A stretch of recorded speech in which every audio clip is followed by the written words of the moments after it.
Hi, my name is Laura. I'm an American living in Russia, and this is a Get Ready with Me while I give you a story time of exactly what it's like being an American living in Russia. This story is gonna hurt for me to tell you because it just happened on Saturday.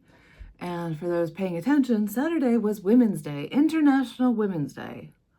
As an American, especially with the age I am, I had no understanding of what Women's Day was before I moved to Russia because it was not something celebrated or even known about in America before I moved to Russia. The Western world is catching up. In America, it is a celebration of women's rights and looking at the importance of women in the world. I like to think of it as reminding the world that the world would collapse if women stopped caring. The way that it's celebrated in Russia, well, first of all, it's a day off of work. That tells you how important it is. It's more like Valentine's Day and Mother's Day all wrapped into one. It is a flower-giving holiday. Men of all kinds, not just husbands and sons, give flowers to the women in their life. Women desperately need this holiday, to be honest. In Russia, we need flowers. They need flowers, and they need to go out with their girlfriends, and they need to party and have fun, and they need to be celebrated. I think it's magical, but that's beside the point. That's not what this story is about. It was Women's Day, and my children decided to go to the park to give me some quiet time. And they went to the park. This park is a park very close to my house. It's one of the reasons I love living in Russia is because the sheer number of playgrounds and places children can go near their home is tremendous. My children are never for want of things to do outside. So this park they've been going to since they were tiny, tiny little babies. My children are 9 and 10. I felt very comfortable with them going. I live in a typical Russian high-rise apartment, multi-stories. There's a few apartments on the same floor, and we share an entrance, and we share a door. And at that door, my doorbell rang. I opened the door, and it was 2 children I recognized, but I didn't know what they were doing at my floor.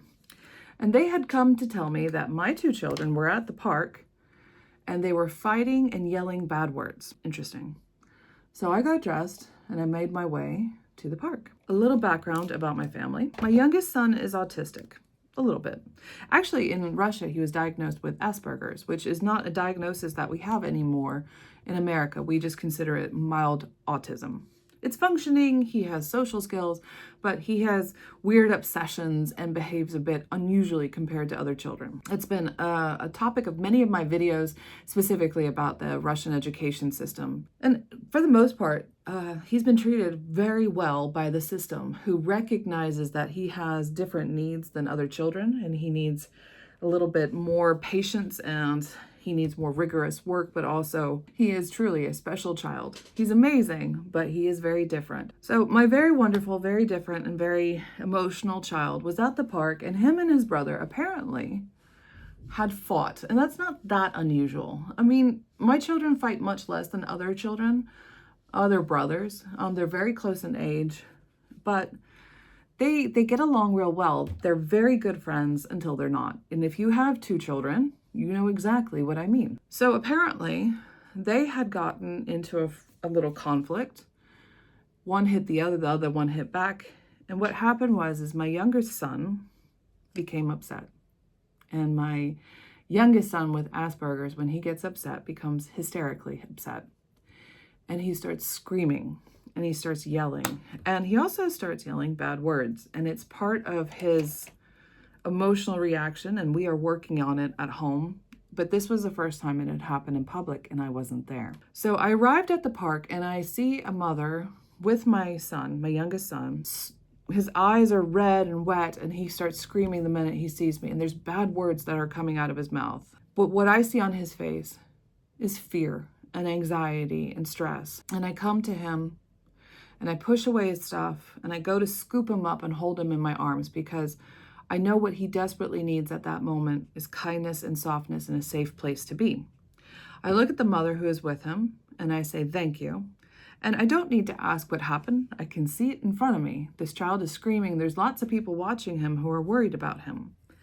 So this is something I'm very familiar with because he's my child and he's been my child for over 9 years and he's been like this his whole life. I know what works for him. I know what doesn't. You know how you can tell that? Because I'm his mother. Every mother knows their child, what works and what doesn't. So as I was there comforting my child, I knew I had to get him calmed down. I knew I had to talk to him to find out what happened. And I know the way to do that. And as I was talking to him, this woman, this mother that had been caring for him, starts telling me what happened. I appreciate that. Go ahead, get me caught up. I mean, I can guess, but you go ahead and tell me. But she wasn't telling me in a way that she was informing me of what happened. She was telling me how terrible he was. She was telling me how scared the other children were. She was telling me about her experience, and I understood that. But she kept telling me, and I was trying to comfort my child. I was trying to make the situation better, but she kept admonishing me. And I finally just looked at her. I said, what do you want me to do? What do you want from me right now? I'm trying to help my child. I'm trying to fix the situation. What more can I do? And she said, teach your son how to behave. I said, I am trying right now, but you are making that a little bit more difficult. And she took offense to that. So then her friend comes over and they start telling me about how terrible my child is and how their children never say bad words ever. By the way, my son was yelling Russian bad words.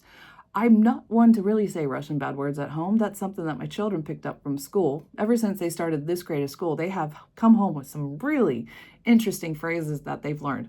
They have to teach them to me because I don't know them. So when they say their children, no Russian children say such bad words. I mean,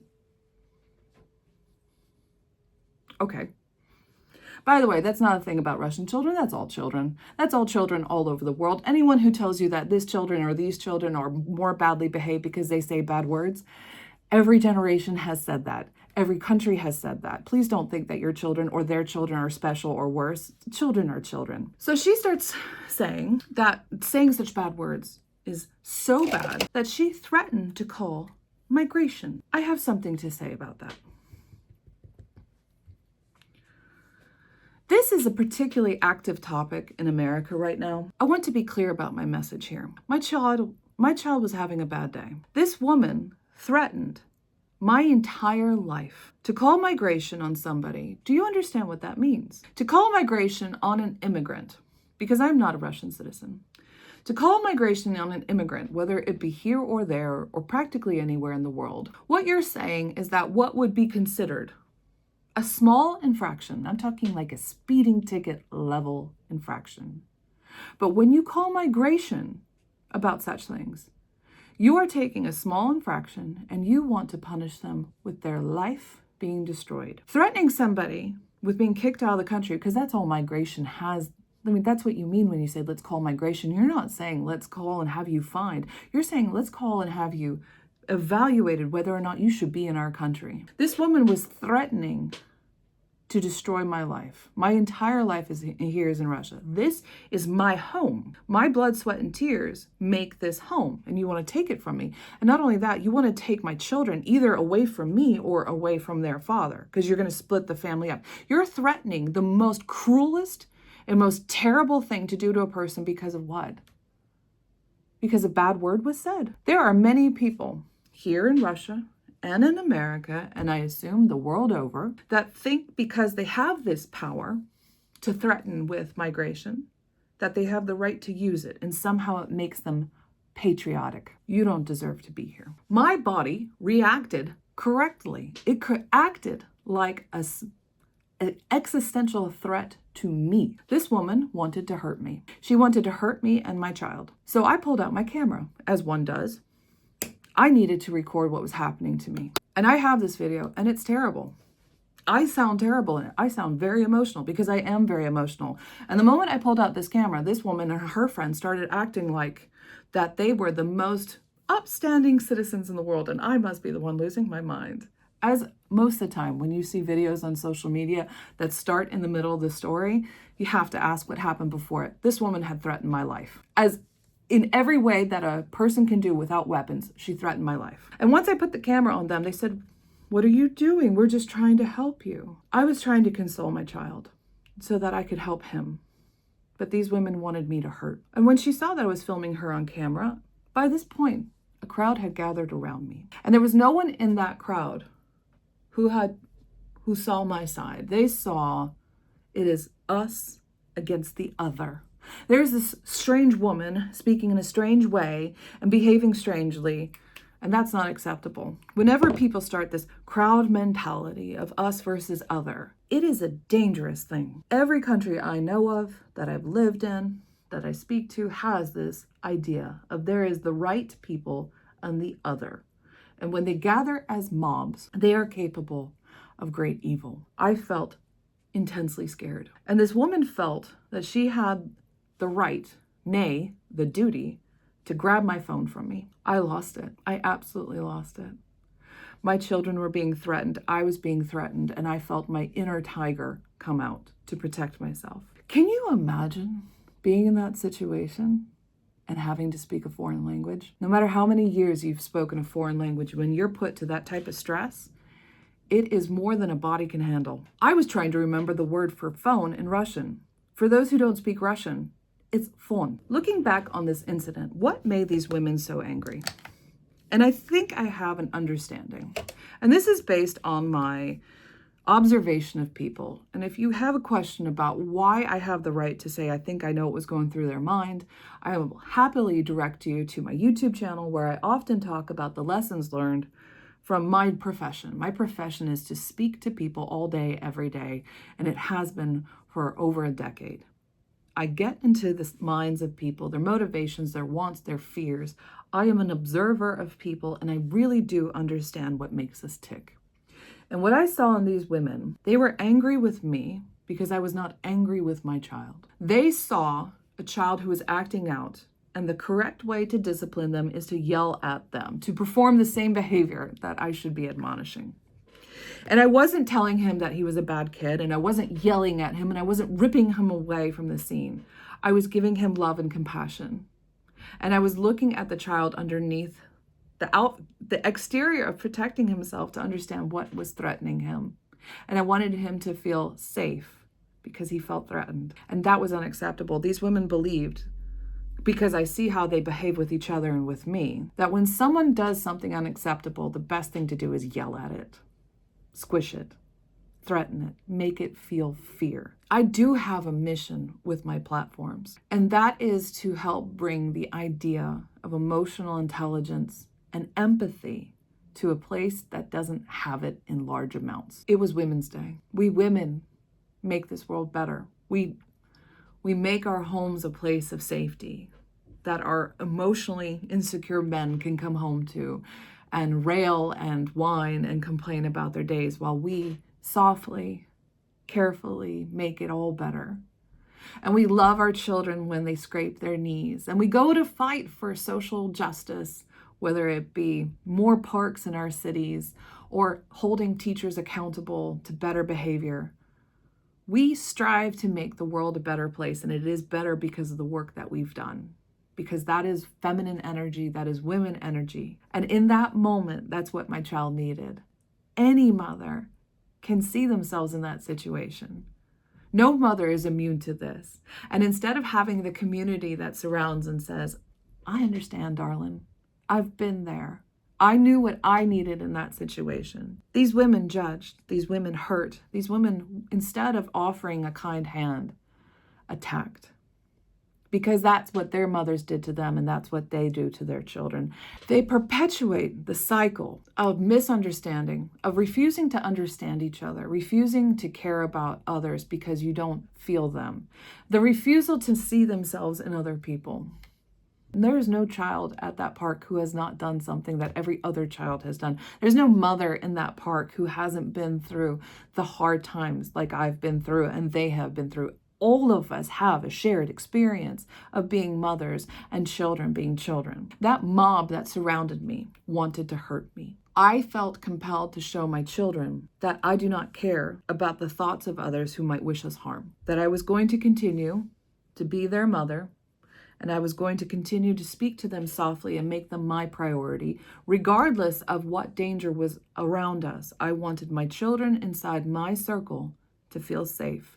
And more importantly, I wanted them to see that I have their back and I will fight for them and I will pull my tiger self out to protect them, because I want my children to know that no matter what they go through, I love them and there is nothing wrong with them at all. They are children. They are learning how to live. They are going through big changes and learning things, and they need to, from me, to know that they are not bad kids.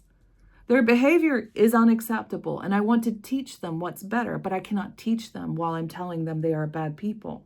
And I refuse to ever let anyone make them think that they are bad people. So I wanted them to feel this shield of love as we calmly and left the park when I felt it was time. Being a foreigner in a foreign land, especially one that does not have high diversity, I am other.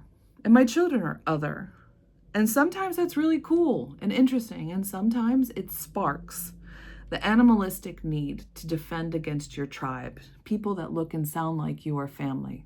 Those who don't are other and are not human, or at least don't have the same rights, or don't have the same needs or love or souls or whatever you want to do to dehumanize the other. And it's happening everywhere. This is not a Russian thing. Someone in my chat said, oh, I should move to a different region of Krasnodar. I live right up against the richest people in this town. If you want to say like high quality people, there they are. But I guarantee you, they're no different. People are people all over this world. The problem is not money or social economic level. It's about intelligence. And yes, intelligence does match up with money, but it's not absolute. Some of the worst people I've ever met have been some of the richest, and some of the best people I've ever met have been the poorest. But they exist in every capacity everywhere in this world. But specifically in a country that has low diversity, where it is very easy to say, we are the good us and those are the bad us. I fall into the bad us. I've said it many times that I do not feel as safe as I used to. Now, I did make a video about my child needing help and people came to his aid. I still hold that to be true. This is an exception to what I expect living here, but it does happen. And it happens because of the other. And I do have to be on guard to protect against those who want to blame the other for their problems in life. And I make such an easy target for that. I'm well known, I'm loud, I'm obvious, and I come from an unfriendly country. I have seen the same behavior in America. I came home, I protected my children, I taught them what is right and what is wrong. But the truth is, my heart breaks. I'm scared of a place that I love. I'm scared of the people that live in the place that I live. I'm scared of the people outside my door. There will be comments to this video that says, oh, that never happens, or that's just an exception, or you just need to move from your particular road. Please don't do that. Please don't dismiss my truth. Take it as fact. Take it as reality. Please don't dismiss something that you yourself have never experienced. I will recommend to those who might do that to do what I do. In all my sessions for over 15 years, is listen to my story and believe that it's true. This is my immigrant story of Russia. I'm not going to leave Russia. I'm not going to leave my neighborhood. I will keep my doors locked. I will forever be on the lookout for those around me who seem, as you say in Russian, neadekvatny. I guess the best way to say that is just crazy, yeah? But not crazy people, because these mothers don't look crazy, do they? They're mothers. How could they be crazy? I often talk about the differences between my Russian and American selves. This is where they are absolutely the same. What is happening in America and what happened to me are very much the same thing. The attacking of others because they're other. Thank you for listening to my story. I absolutely love people in all of their dirty and messy ways. And I have so many of those stories that I've collected that I want to share with you.